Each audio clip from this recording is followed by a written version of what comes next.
后来，这个崩山湖一楼大水灌入去光复乡，造成严重的灾情。啊，讲昨暝山顶搁咧落大雨，这个大水再度淹过田地，嘛，互佛祖家蓝图更加松软。这个人甲车要来进驻救人是更加困难。 南投直直墙，佮引起落嚟，未输是河溪同款，这是花莲县光复乡佛祖家佮成功家的交叉口。 那么可以看到呢，在我右后方呢，这一片呢，现在水呢都被淹没的地方呢，其实它原先呢是一座田，不过呢，在这个水呢就不断的冲刷下来以后呢，它整个都被覆盖掉了。 马太安崩山湖23号崩花大水灌入光复乡，25号暗时山顶又搁落雨，大水搁来一摆，电火条瓦顶悬，搁会当看到淹水痕迹。水还蛮深的啦，进不去了。对。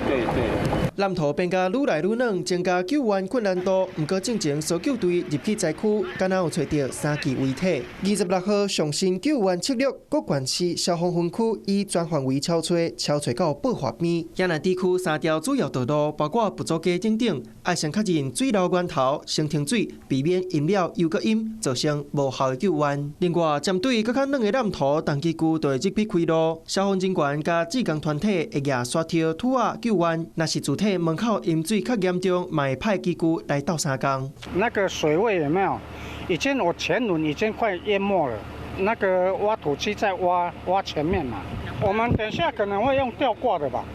救援人力寸步难行，当然东基区就陷入土里。民众驶铁牛仔带消防人员入去勘查，按算2台200栋、1台300栋的东基区入去佛祖家，黄金救援72点钟到算时，搜救团队要加时间。 Hello， 我是蒋欣梅，想要抢先掌握最及时的新闻资讯吗？赶快订阅、按赞、开启小铃铛，锁定华视新闻 YouTube 频道。